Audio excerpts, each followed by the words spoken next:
What's up guys, Mike here, the Detroit Borg with the brand new iPhone 11 Pro and the Pro Max. We also get a new iPhone 11, which I'll take a look at in a separate video, but the Pros are the flagship iPhones for 2019-2020. These look like spec bumps of the XS and the XS Max, but these are significant redesigns. So the headlining new features include a new triple camera system that adds an ultra-wide camera. We also get a brighter OLED display that's more efficient, and one of the biggest new features here is the battery life. They've added 4 to 5 hours over the XS, which is the biggest improvement I've seen for any iPhone. But there's a lot more to talk about here. Basically, every feature on this phone has been improved or redesigned. Just like last year, these start at $999 or $1099 for the two sizes, and that gets you 64 gigs of storage standard, which is a little tight, but it is doable if you store most of your files or stream most of your music from the cloud. So every iPhone usually debuts with a signature new color, and this year it's midnight green, and that's what we're going to take a look at here. It's sort of a dark green, sort of closely related to space gray.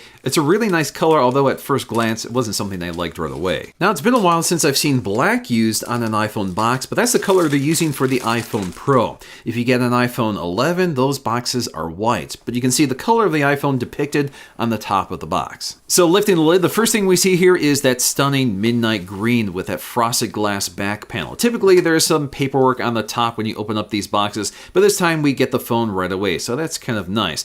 Lifting that up, you'll also see that there is no plastic on the back panel, just on the front glass. But before we get to that, there's a lot new to talk about in terms of accessories. First up, we have our standard paperwork packet. That includes a SIM ejection tool, a very brief quick start guide, and a set of white Apple stickers. Incidentally, the stickers for the Max are a bit larger, not just on a bigger sheet like they were previously. But the big news is the included 18-watt power adapter, which is able to charge the battery up to 50% in only 30 minutes. That's a big improvement over the small 5-watt adapters we used to get. We also get a USB-C to Lightning cable to support that faster charging, and we get a set of Lightning-connected earpods. So once again, those wireless AirPods are sold separately. In terms of design, the big innovation with the iPhone 11 is this three-dimensional machined glass back panel, which has been strengthened to what Apple says is the strongest glass on any smartphone.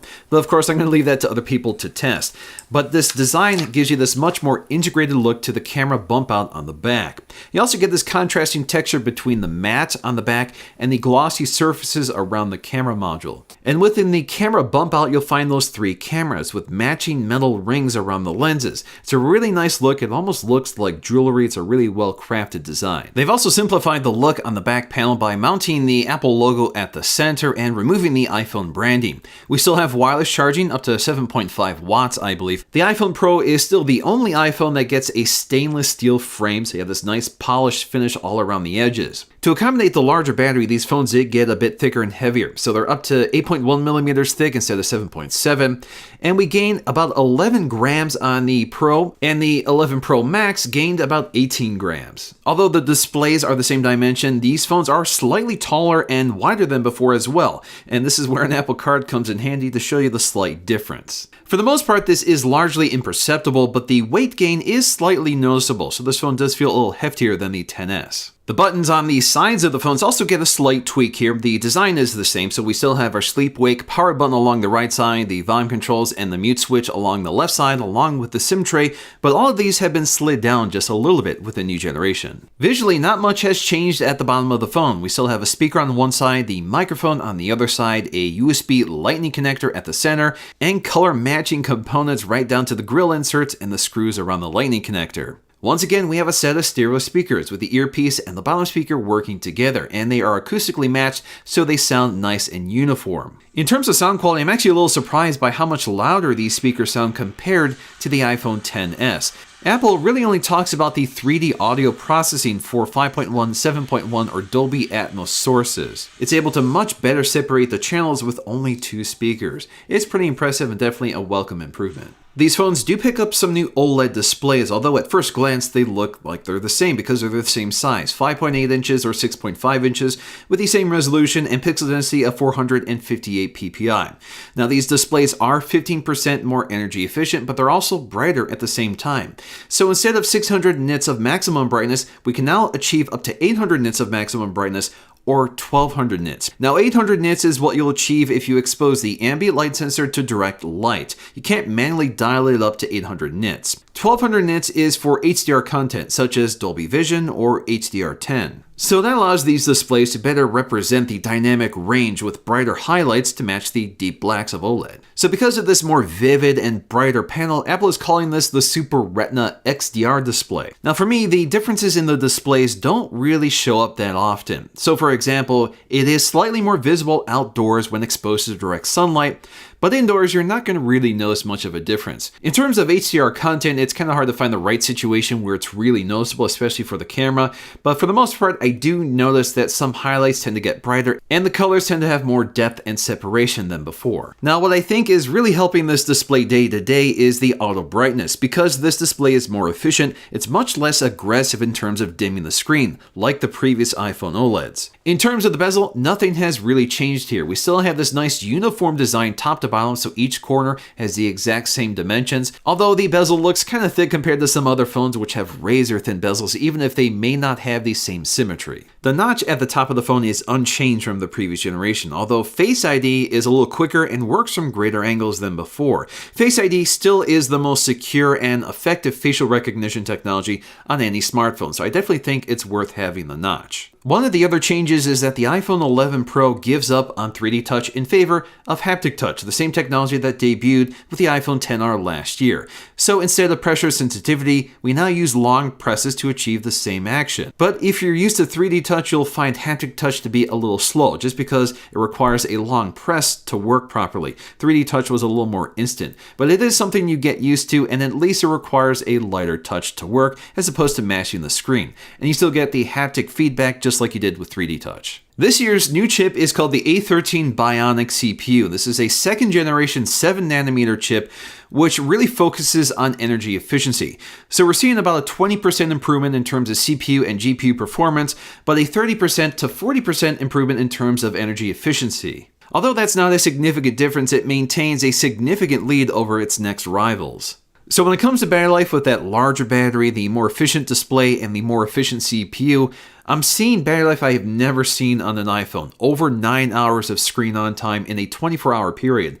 That is remarkable. Usually I get about 6 hours. This is a huge leap over that. Although we don't get 5G, the iPhone does pick up some revised radios, including support for Wi-Fi 6, but one of the most interesting new components is the U1 chip. This is an Apple-designed chip which uses ultra-wideband technology for much more precise spatial awareness. So Apple wants you to think of it as GPS at the scale of your living room. They've also improved the water resistance rating, so it's still IP68 rated, but now they've doubled the depth to 4 meters. So by far the most important piece of hardware here is the all-new camera system on the back. So we get 3 cameras, all 12 megapixels, and each one of these cameras is all new. So in terms of the wide-angle camera in the upper left, we still get an f1.8 aperture with a 6-element lens and optical image stabilization, but we now get 100% focus pixels, which improves autofocusing in low-light conditions up to 40%. The telephoto camera is also new with a larger f2.0 aperture that lets 40% more light into the camera. This is also optically stabilized with a 6-element lens with 2x optical zoom. But new is the ultra-wide camera. This is the first iPhone to get it, but certainly not the first Android phone to get it. I've always wanted one of these cameras, and we finally get it for iPhone. So this gets a much wider 120-degree field of view for 4 times more scene than the standard wide-angle camera. And this is the only camera without optical image stabilization. So Apple has done a really good job with this camera. It's able to reduce barrel distortion within the optics of the camera instead of resorting to software to minimize it.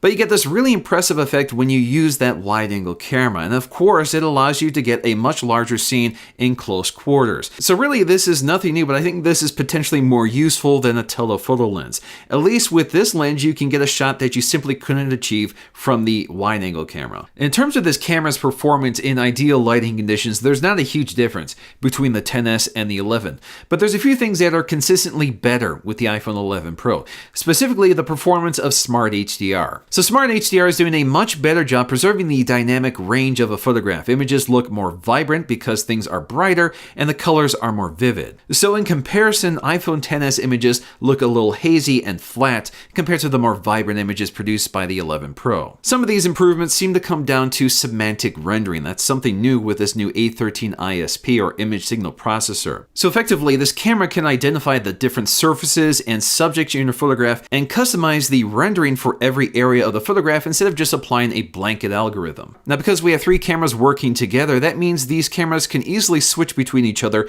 virtually seamlessly. Each camera is able to tell the other camera what to do before they switch between each other. So that means you're not jumping between different exposures and focuses abruptly. There's another really neat trick with this ultra-wide camera. So if you're using the standard wide-angle camera, the ultra-wide camera can be running at the same time to capture additional information around the standard wide-angle frame. So that means when you take a standard wide-angle photograph, you have additional information around that photograph, which you can crop in and out of. So that allows you to recompose your scene if you need to, and that information is wiped out after 30 days. By far the biggest new improvement with this camera system is night mode. This is something that turns on automatically if the scene needs it. Now this only works with the telephoto and the wide angle. It does not work with the ultra wide. Essentially, this takes a bunch of images, combines them together, activates the optical image stabilization of the camera, then it uses software to align images to correct for movement, discards the sections with too much blur and fuses sharper ones together. It adjusts for contrast so everything stays in balance, fine-tunes the colors so they look natural,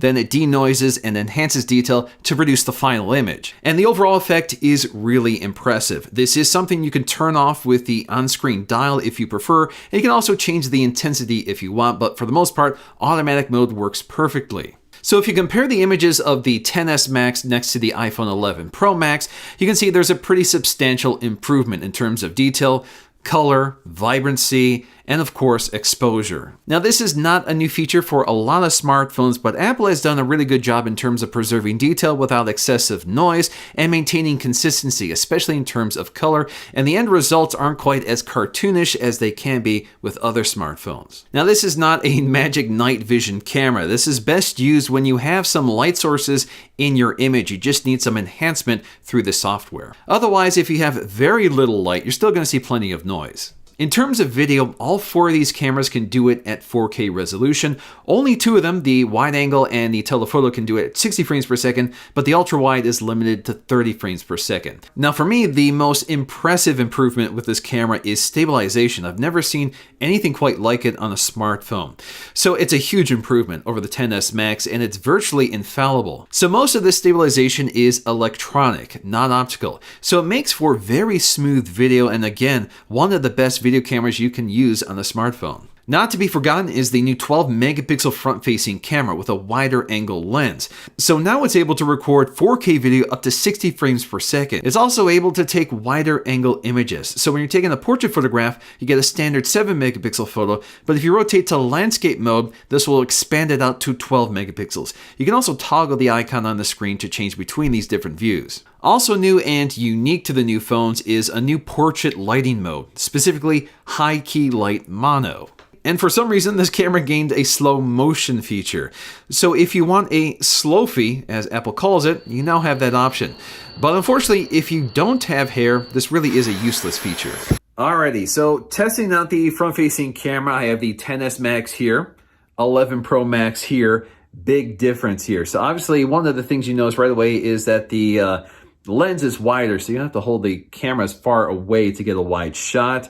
That helps a lot. Of course, 4K at 60 frames per second versus 1080p at 60 frames per second.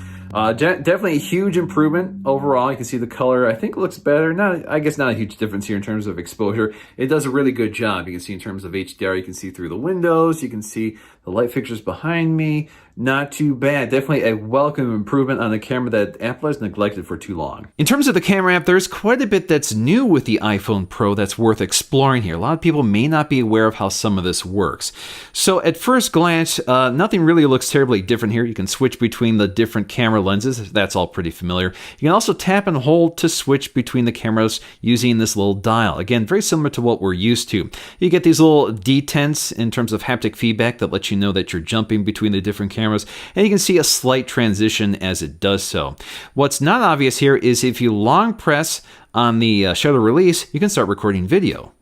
So this will start recording video until you release your thumb or your finger. So the video is done recording. So that's kind of a nice quick way of getting to the video mode without having to swipe away from the camera. You can also lock the video mode by swiping to right so it continues recording, and you can tap this icon to take photographs while recording video. Now if you swipe over to the left, you can take a burst shot. So that's how you get to that feature. In terms of some of the other more interesting features, if you swipe on the modes, you can get to some of your settings. Unfortunately, not all of your settings. You still have to dig into the phone settings to change some of these things. But one of the things I want to point out here is that right now, you can see that around the main frame, I have this extra information provided by the ultra-wide camera. So you can see when I take a photograph, I can go to that photograph, like so, go to Edit, go to Crop, and when I crop, you can see that I have this blurred edge around here that tells me I have additional photograph I have access to.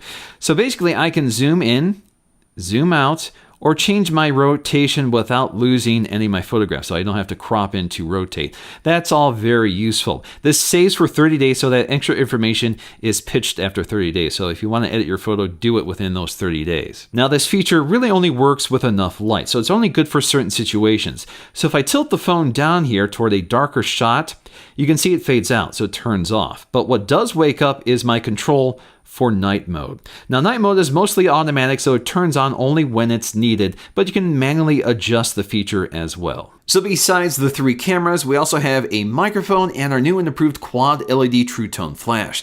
Now we have stereo audio pickup with video on the iPhone, but it does pick up a new feature called audio zooming. So with audio zooming and some computational magic thanks to the A13 Bionic CPU, it's actually able to enhance and reduce sound depending on where you're pointing the camera and the depth of the zoom. It's a really neat feature. So as I zoom in on my air conditioner, you can hear it gets louder even though I'm not moving. And as soon as I move away from the air conditioner and zoom farther away from it, you can hear the audio die down in the background. It's pretty amazing.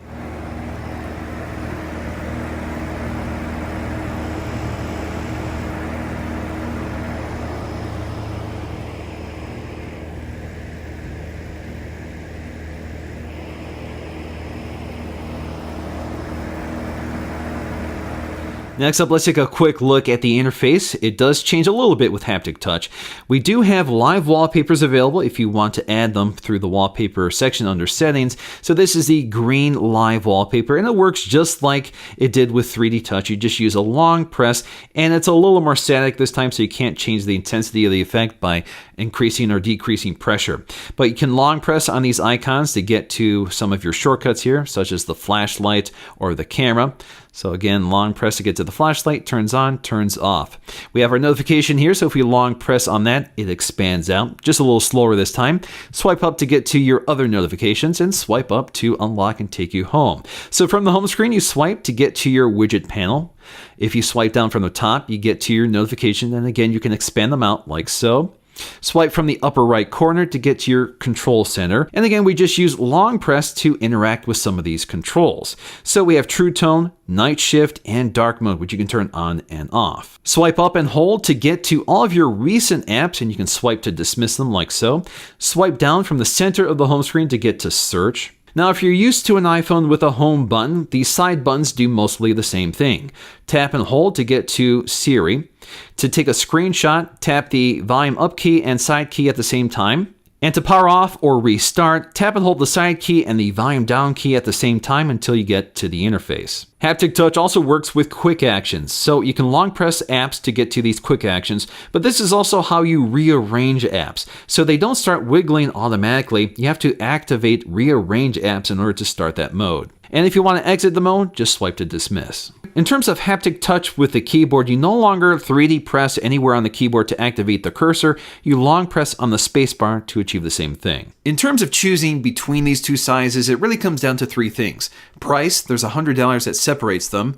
Battery life, there's a big difference there because you're going to get quite a bit more with the Max. And of course, screen size. Screen size does mean that we get a few slight software tweaks for the Max compared to the standard Pro. Essentially, that means some parts of the user interface and many of the Apple apps have been formatted for a landscape orientation to take advantage of that larger screen. Otherwise, the camera, specs, performance, and even the 4 gigs of RAM are shared across both devices. The Max is a substantially larger phone than the 11 Pro, so if you don't like carrying around a larger and heavier device and prefer the more one-handed nature of the iPhone 11 Pro, you definitely have a fantastic option without compromise. But for me, the Max is the way to go with that larger battery and the larger screen. That makes it extremely versatile and the one device that can do it all. So in the end, we have a few big new features and lots of small updated features. Overall, that makes for an all-new phone top to bottom, even if it doesn't really look like one. But generally speaking, you probably don't need to upgrade from the XS if you already have those,